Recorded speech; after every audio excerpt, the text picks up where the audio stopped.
Hello my YouTube peeps, and welcome to my crash course on how to use Streamer.Bot. I'm Venji, nice to meet you, and I'll be your tutor throughout the series. I'm a hybrid human and owl VTuber over on Twitch. My channel will be linked in the description below for you to check out. And I'm going to be going through and giving you the lowdown how Streamer.Bot works, what it can do, how I use it, and even get into the little nitty-gritty details showcasing what kind of cool things you can do with this suite of tools to really bring your stream to the next level. To kick things off in episode 1, I want to give you a brief overview of what's available in your tool belt and hopefully get you excited for what we're going to be doing throughout the series as we go forward. So to kick things off, we're opening Streamer.Bot up. Right now we're on version 0.1.12. The first thing you'll end up seeing is the Viewers tab. You might not be seeing anything because I already have my Twitch account integrated as well as my OBS. So I think the first thing we should do here is to try to get those two things hooked up. In order to do that, they have two sections we're going to be looking at right now. So we have the Stream App section, and that's going to have our OBS integration, as well as the Platforms tab, which will have all of our Twitch and YouTube stuff. So for the first thing we're going to do is we're going to hook up our OBS. If you want to get your OBS hooked up, you have to have some sort of WebSocket connection. I'm not sure how version 28 of OBS works, if that has it all baked in, but I know for a fact with version 27 of OBS, you need to have a WebSocket plugin, which I will link down in the description below. You can give that a download. It's a really quick process, and you can go hook up your IP address, and there'll be a common port, which I think is like 4444 or something like that you can use. And you can use that in here to add a new WebSocket connection. Add the name, host, port number, and then that'll get added up. So your OBS will be connected. Bing, bang, boom, you're done. So now your OBS should be connected up to Streamer.Bot, so we can do all the fun stuff we're going to be doing later. And then we're going to hook up our Twitch account just to make sure that that's all ready to go for us so we can have all our viewers and be able to add all of our fun events we're going to be doing later. So in order to do that, you're going to come over to the Platforms tab and go to Twitch or YouTube, depending on which one you have, and go to the Account section. And at the very minimum, hook up your Broadcaster account. Alright, now that you have your Twitch account hooked up, and now you also have your OBS hooked up, we should be able to do everything that we need to do now. So let's come back over to the Viewers tab and start getting a lowdown of what's going on here. So the Viewers tab, of course, the first thing you're going to see when you launch Streamer.Bot.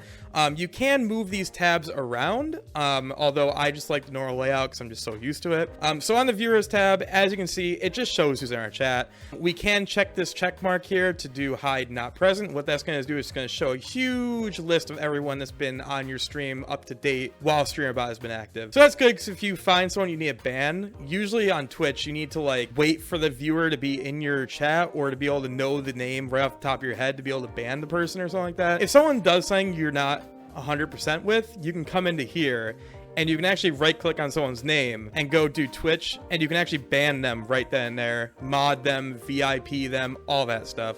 You can open up their channel right through here, which is really nice. Let's go dip on over to the Actions tab. This is the brains of the entire operation. This is where you're going to be spending a majority of your time. This is where, as the tab implies, you'll be making actions to do certain things on OBS, or even controlling your computer, or controlling things around your house. There's all sorts of things you can do in here, and it's incredible. Now you can create new actions on here very easily on the fly. I have this group set up here where I can hit add and I can create a new action just like that. You can create new groups while you're in here. You can set a queue to it, and that'll allow you to get the base of an action going, so you can add sub actions to do all the events you want to. The action is the container. The sub actions is all the stuff you want to have happen when you point to this action to do something. So say, for example, you have a follower event and you point the follower event to this action, first action right here, then you can come into here and add sub actions to do all the fun things you want to do, like sending a message to your channel through Twitch, which is very nice. And on the note of sub actions, there is just so much that you can do in here. It is so robust. You can set up channel point rewards through here. You can play sound effects. You can do all the stuff you could possibly do to control your stream through Twitch. There's VoiceMod support, YouTube support. There's stuff you can do with OBS to set the visibility state of certain sources, which we will be using extensively throughout the series. You can set the GDI text, which is essentially what shows up in the OBS text elements, so you can change that out on the fly. You can also just straight up code your own thing. using C# code, which is really great because if you know how to use C#, you can basically program anything you want to, which I have done very extensively. And there's a whole Wikipedia online on the Streamer.Bot website that gives you all the methods you can use and everything. Since it integrates with C#, you can set up API calls, you can set up your own classes. As far as object-orientedness goes, it's a little bit difficult because there's no like shared classes, so you kind of gotta meander around that whole thing. But a majority of the stuff that you can do with just basic C# code, you can do here, which makes this thing so powerful. And I'll showcase some of that later on in this video with what I've been able to do with the C# code functionality here. And you can also fire off other actions too. So if you create another action through here, you can fire off other actions. So you can kind of group things together. So you don't actually need to know coding to do all this stuff. I like the C# code just because it's more efficient and allows me to do more things. But you don't need to know a lick of code to do anything in Streamer.Bot. Everything can be done through actions, pointing to other actions. I mean, there's logic in here to do if-else statements, set global variables, pulling in arguments that come in from certain events. You can do everything here. And you can even emulate keyboard presses, get random numbers. There's a quote system. You can get random quotes. The list goes on. Now, as you can see, I've used Streamer.Bot a lot and created a ton of actions for my stream. Ignore this. You can also filter out all of your actions here. So if there gets to be a lot of actions like I do, and there's a lot of them, I can come down here and I can just search for it in the filter. So I can search for, you know, first action like we have right here, and it filters it all out. So you can grab them all on the fly and not have to worry about trying to go through this monstrous list of actions to figure out where something is. You can even assign something a group like I said before, so you can collapse these groups to make things even cleaner. So it's very easy to see where you're setting up all of your actions and functionality without having to go meander around trying to find it. Now, on that same note, I mentioned queues before, and we'll get further into queues and how to set those up later, but queues are crucial. Now, say you have two actions, and you want one of them to fire off and not the other one until the first one's done. That's essentially what a queue is. It's a backlog of items to complete as you're going through your action log. And this is very important because if you have one action, and that same action gets triggered again, it's not going to finish that action, it's going to restart the action, and that might break some of your logic. So if you have some very complex actions, queues are very important to make sure they do not break and they restart from the beginning the way they were meant to after they have been finished up. So do incorporate queues into your workflow. You will thank me later. It helps a lot in making sure that things don't break. And so that's pretty much the lowdown of the Actions tab. We're going to head on over to the Commands tab. And the Commands tab is pretty much what it sounds like. You can have your actions set up to be run when you enter a command in chat. That's all it really is. So, you know, I have all these commands here for like exclamation point clip, for example. And that's set up to make a clip of my Twitch stream and upload it to Discord with the exclamation point clip command. That's all it does. I have an action for that and it does what it needs to do. And that can be used by anyone. And you can come in here and configure those. So you can set up the command, who is allowed to use it. So you can even set up individual user permissions, group permissions. You can have it enabled or disabled, and you can also check the source, whether it's a Twitch message, a YouTube message, so on and so forth. And then you just assign that action. There's also an action for the cooldown too. So if an action is currently in cooldown, you can like send a message saying like, hey, you can't use this command yet, please wait X amount of seconds. So very powerful that you can do commands here, just like you would do on any other bot like Nightbot, StreamElements, so on and so forth. So that's the Commands tab. The Voice Control tab, though, is very interesting. The way the Voice Control tab works is it's similar to the Commands control, except you're not typing a command in. You say the command through your microphone, and it will detect that through voice recognition and run that action. So I don't have any of these enabled right now, but I have used them before. Specifically, Hole is one that my chat loves. I am a owl VTuber that lives in a hole, and that's part of my whole lore, my whole lore. And so essentially I have a command that runs an action that shows the word hole on screen anytime I say it. And that points to that redeem. That points to that action.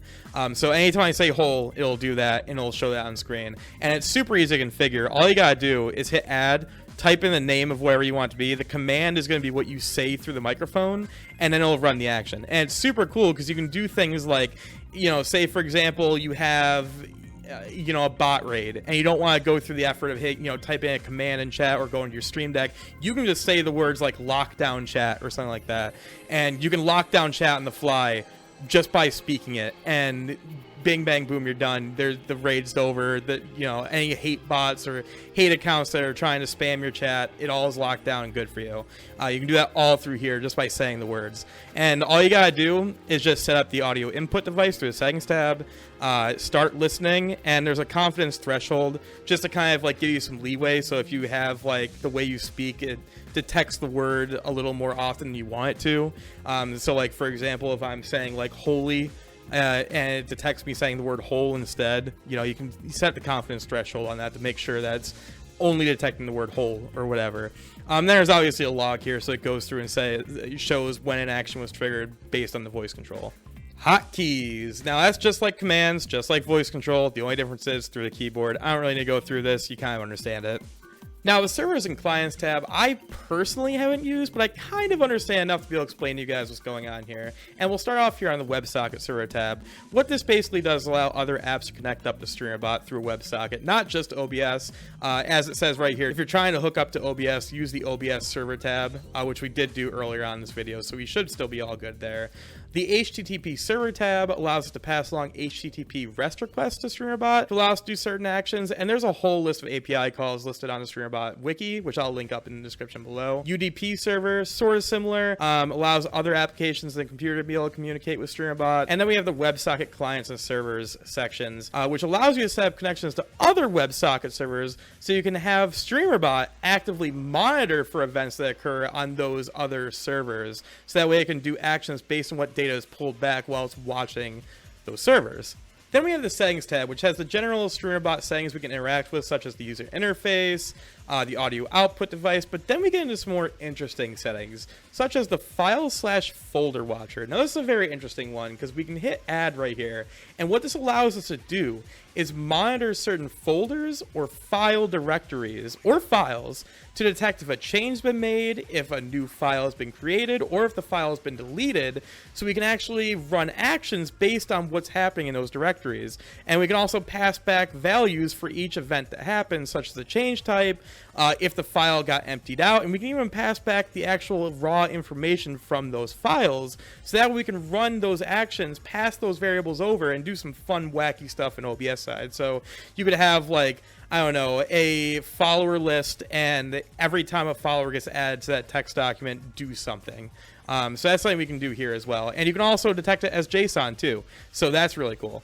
Now, the timed actions tab, I use this frequently. Now, the timed actions tab is very similar to what you'd see on like Nightbot or Streamerbot with the timers they have, where you can send certain chat messages every duration, set duration of like, I don't know, every 500 seconds, every 5 lines. You can actually see that I have some of those set up right here. Sub emotes, welcome, new. That's been sending messages to the chat while we've been actually recording this, as you can see. So you can set those all up here. But since Streamerbot is so diverse with its ability to do certain actions, you can also control your OBS with timed actions. You can do certain API calls with timed actions. It's up to you how you use this, and I actually use it quite frequently. I've used I had a HelloFresh sponsorship, so every 1200 seconds I was showing the HelloFresh ad and then hiding it so it's not always up on the screen. I have a few other redeems that are listed here. You can kind of see the boss fight. I'll show that later. It's a really complex redeem, but I do have a timer to spawn a random boss on stream, which is really cool. And that's what timed actions do. It's very powerful, so you can kind of automate your stream without you having to do anything, or reminding chat to do certain things without you having to say anything. So this is a really good tab to get familiar with. Now, credits, I don't personally use. I forgot this was here, and I set up my own raid thank you credits at the end of my stream using my own custom action, because I forgot this was here, which basically my custom action outputs something to a text document that I can read in and then reset. I forgot credits were a thing in Streamerbot, but yes, you can update your credits as the stream goes on to record subs, raids, and everything, and then you can output those to your stream when you switch your scene or whatever like that. So that's here for you. That's available. Pyramids I've never used before, but I know what they are. It's a very niche sort of event, and it's not often used as far as I know, but if it's something you want to play with, you can. Now, essentially what a pyramid is, now I can kind of showcase this right here in chat. I have my emotes here. I'm going to put Bongo Venji in chat, for example. I'm not going to set up the action, but right now I have one emote in chat. If I were to add 2, and then 3, and then 2 again, it's outputting all the messages right now. I'll restart this because you can't really see. But if I output 1, output 2, output 3, output 2 again, output 1, it'll start building this pyramid. It's really hard to tell because my announcements keep going in. I'm really sorry about that. But you can see that it kind of forms a pyramid here. And you can configure that through Streamer.Bot, so the minimum width to start a pyramid. So if someone puts 2 Bongo Venjis in chat, and then the next person does 3, the next person does 4, and then we come back to 3, back to 2, that will trigger a pyramid, and the pyramid will allow you to do a success action or a broken action, so you can kind of have some fun with that, to do something interesting. I don't know what you would do with it, and they're, as far as I've read online, people have had pyramids, and they're very hard to maintain, so it's very rare you might get the success action, but if it's something you want to play around with, it's here for you. Now, the quote section is, as you probably already can tell, is for people in chat to quote you out of context. And you can run certain actions after a quote has been added. This is a built-in system into Streamer.Bot. I don't think you can change the command for it. I think it's quote space add, then the quote that you want to add. And then you can have an action for the quote output, an action for the quote add, and you can also set the minimum permission to be able to use this action. Now, I have it disabled because I actually have a custom quotes action that I set up because I have Nightbot running my quote system. And the reason I have it set up using Nightbot is because I have Discord integration with Nightbot, so that way people can quote me in Discord as well. And I basically set up an action to monitor Nightbot to be able to pull in the latest quotes and update the quotes on Nightbot, and then use Nightbot for the quotes, but make sure that my local version of the quotes is always updated. So it's a little complex. Maybe I'll show it someday if you ever have Nightbot integration and want to use Streamerbot to do your quotes and stuff like that. It's an option. You could also just call the API too, but I personally don't use this quote system. I did for a little bit, but I realized how to do it so I can integrate with Nightbot. But if this is something that you're interested in doing, it's all here for you. Sub counters, as it says, you can keep track of all your subs during a certain period of time, and you can keep track of those. That way you can go set up an event, for example. If you go over your sub goal, you can set up an action to either reset the sub goal or do something, yada yada. It's a sub counter. You guys kind of know how it all works out. Now, the groups tab, this is a very good one. Now, earlier I was over on the commands tab. And on the commands tab, if I click on this, you'll notice that there's group permissions here for moderators, subscribers, VIPs. We can actually come into here on the settings page and groups. I can create a new group, and I'll call this test group.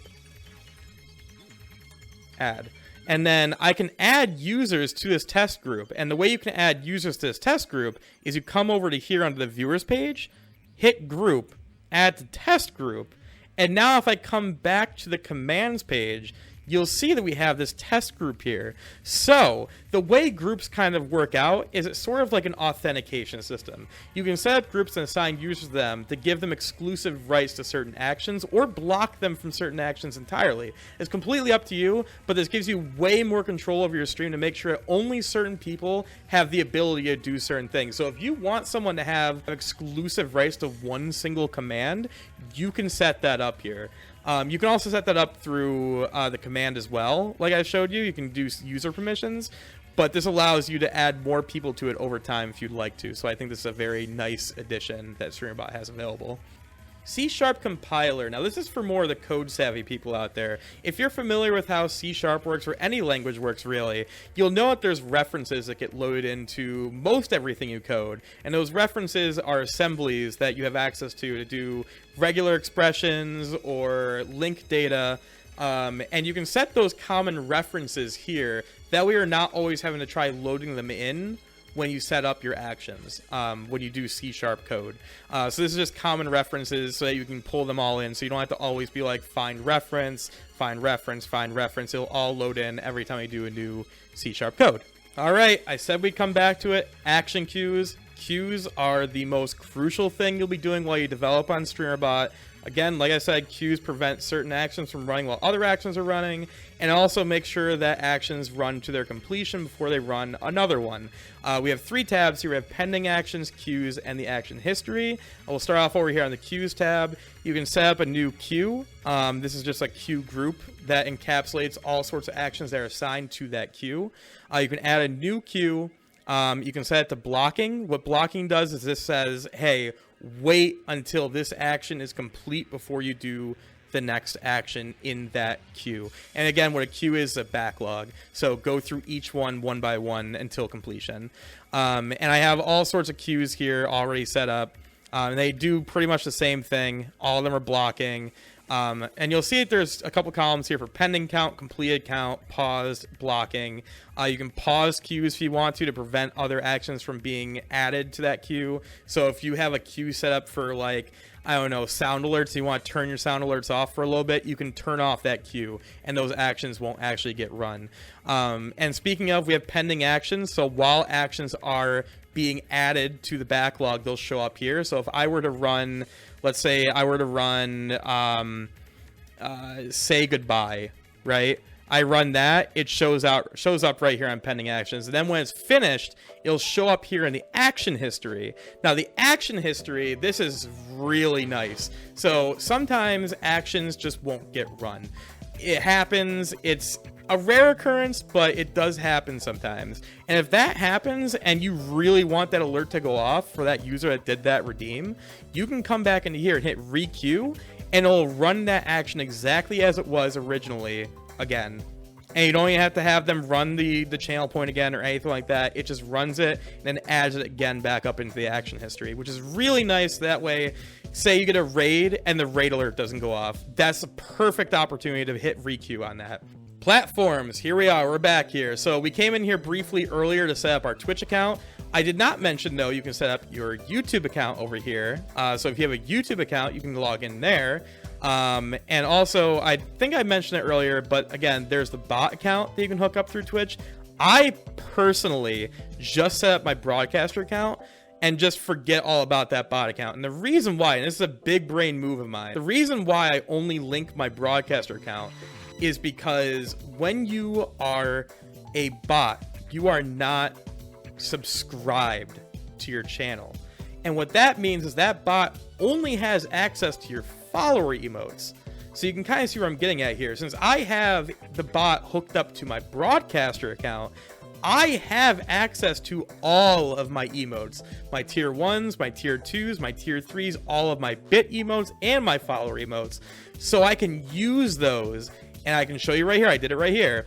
I can put a message in chat saying, hey, if you subscribe, you get all of these emotes. So I have access to my animated emotes. I have access to my static emotes, all of them. So I can do fun little shenanigans with my emotes in my messages. And that's why I have my bot linked up to my actual account, because I would have to gift my bot a subscription every single month to make sure it keeps those emotes. So I personally recommend just sticking with the broadcaster account. But if you have a specific account set up saying that it's a bot, so if I set up an account saying VoiceMod, I can set that up here and it would output to chat using that bot account. But I personally don't do it for those reasons. Now, we have a few other tabs here: events, channel point rewards, polls, and predictions. Events is the big one. This is your StreamElements. This is your Streamlabs. This is where you would set up your alert box. And you can see there are a ton of alerts you can use. So, you know, StreamElements and Streamlabs and all that stuff, they have alert variants, which is nice. But there are so many other alerts you can set up through here that aren't even available through those platforms. And again, you can set up your follower alerts, but you can also set up whispers if a whisper command is used. You can set up if a message gets deleted. If an ad is run, you can set up an alert. The raid alerts, you can send an alert for when the raid starts, when the raid is canceled, when a raid is sent. Host alerts just actually work, which unfortunately Twitch has decided to possibly getting rid of host alerts, which really sucks. But host alerts actually work here. Gifted subs, you can set up your your tier 1 multi-months. You can set up your types, so you can have tier 1 either if it's anonymous or non-anonymous. Gift bombs, which gift bombs were essentially if someone gifts a mass amount of subs, so not just 1 gifted sub, but 5 gifted subs, resubs, cheers, all of that stuff. You can even set up alerts for hype trains, so for when the hype train gets started, when each event gets set up, so when you get leveled up, so each individual level of the hype train, and when the hype train is finished, so you can have a really fun sort of overlay while a hype train is going on to get people even more hyped up to keep the train going on. So that's really cool. You can have community goal events. So community goals, I believe, if I'm correct, are the channel point reward points that you can donate to contribute to the goal. When a contribution is made or when the goal is reached, you can set up an alert for that. And also, this is a really fun one, stream update. Anytime you change out your stream settings, you can run an action based on those settings. And I can show you right now how that works. See right here, I have this now playing section saying Mario Kart 8 Deluxe. I have an action set up where if I change that to say Resident Evil or something, so if I change this to say Resident Evil, I have an event that gets fired off that automatically updates that text, so I don't have to ever go to that source to update that text. It'll just automatically do it for me, which is really good. And then you can set up channel point rewards through here. Now, with channel point rewards, there is one caveat. You'll notice that I have a few here that are blued out, and a few, all the rest of them are all normal. And what these kind of grayed out sound alert channel point rewards is these are channel point rewards that are not managed by Streamer.Bot. These are channel point rewards that were either created by Twitch or created by, for example, BikuBot for that TTS that's there. Those I cannot do anything to update through Streamer.Bot. I can't manipulate those. I can't wire these up to an action. I just can't do anything. Well, actually, I can wire them up to action, but I can't, like, edit the prompt. I can't edit the cooldowns, any of that stuff. I can wire an action up to it, but that's about all I can do. With all these rest of these ones, I can set the background color, the prompt, the title, all of that stuff. Now, why is that important? Why is it important for these to not be grayed out? So, number one, if you want these to not be grayed out, you have to add them through Streamer.Bot. You have to hit add and add them up through Streamer.Bot if you want them to not be grayed out like that. So, if you have channel point rewards that you want to transition over to Streamer.Bot, you have to copy all the data over one by one and get them hooked up through Streamer.Bot. Now, is the effort worth it? Yes. The effort is absolutely worth it, because I showed you earlier on the Actions tab, there is an Add Sub Action, Rewards, and here's all the stuff you can do with a channel point reward. So you can set the channel point reward to be paused, you can change the title of the reward, set the prompt of the reward, set the cost of the reward. So if you want a reward that gets more expensive every time you run it, you can update that here. You can do that all here through the actions. And why is that important? Well, for example, I have a boss fight redeem that I have a cooldown for every 5 seconds or so. And when it gets run, I update the text to say, so-and-so did X amount of damage to the boss. So it's really cool, because if you have like a first redeem, you can set it up so that way that person who is first gets their name on that channel point reward for the rest of stream as bragging rights, which is so cool to me. And you can do that all here. If you set it up as a custom channel point reward through Streamer.Bot, you can set up your actions to manipulate those channel point rewards to make it even more of a customized experience. And I really like that about Streamer.Bot. So you can set up all your channel point rewards here.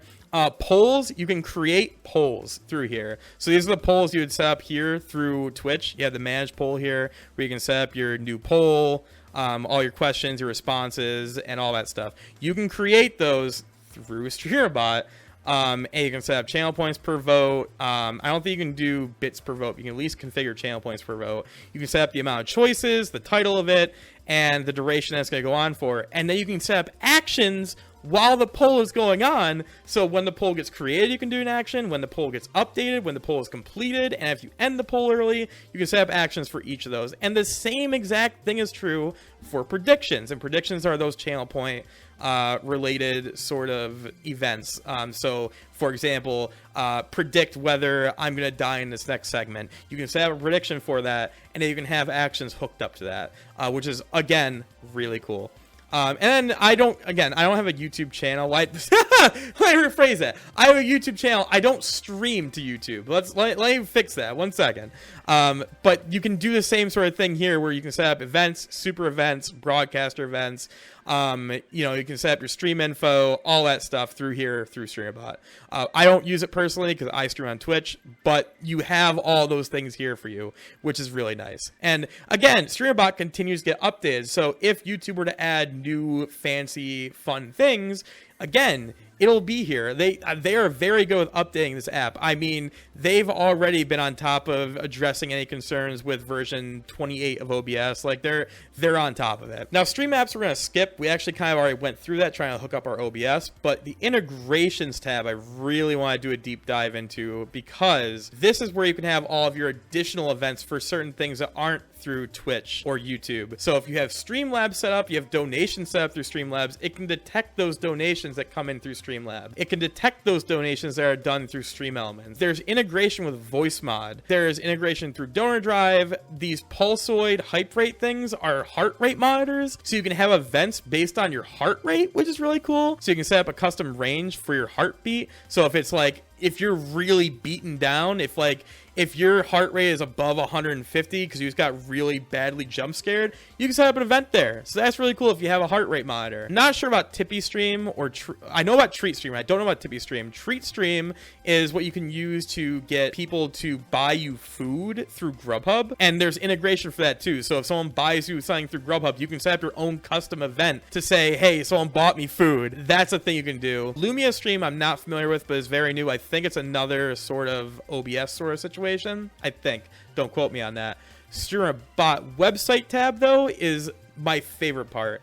So, Kofi's overlay for donations is very basic, and I don't like the way it looks. And for a while, I could not find any other alternative to Kofi's alerts, and I had to switch back to StreamElements tips because I had more customization over that. Streamerbot said screw that, and they teamed up with Kofi, Patreon, LootDevil, all that stuff to have integration through their site to be able to look at donations, subscriptions, resubs, shop purchases, commissions, all that stuff through Kofi. Then there's Patreon, LootDevil, all that, so you can actually have your own custom alerts for those and not have to use the built-in ones that those websites give you, which I personally find very annoying to be able to integrate into my personal layout, because my layout's a little more customized than the normal layout, and those are all here for you, which I love. And again, you have to hook up to the Streamerbot website in order to use these, because it uses their own system to hook up to those certain platforms. So you just gotta hook up to your the Streamerbot website to do that. But that's pretty much it. That's pretty much all you really need to know to navigate around Streamerbot. And at a glance, I know it looks like a lot,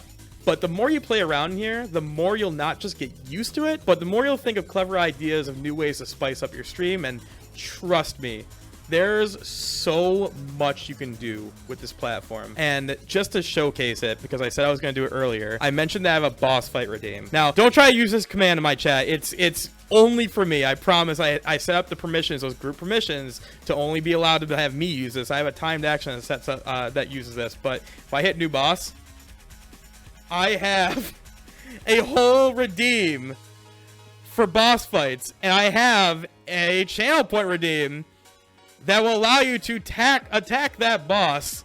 And like I said, it updates the text in real time.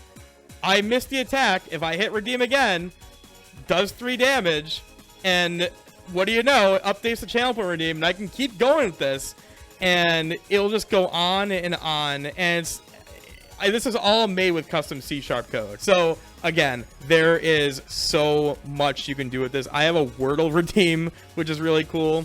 And that is all made with custom C# code. And we will dive more into that later. And it, again, you can do a lot with Streamer.Bot, as you can tell. So if you want to make cool stuff like this, stay tuned to the rest of the series. I promise you, you're not going to want to miss it. In the next video, we'll cover how to set up your first action and wire it up to a Twitch event to mimic an alert that you might get through something like StreamElements. And if you like this series, don't forget to drop a like, subscribe, and leave a comment below if you have any questions, or if you have any topics that you want to see covered throughout the series. I'm all open to suggestions, and I'll see you all in the next episode. Let it hit 'em.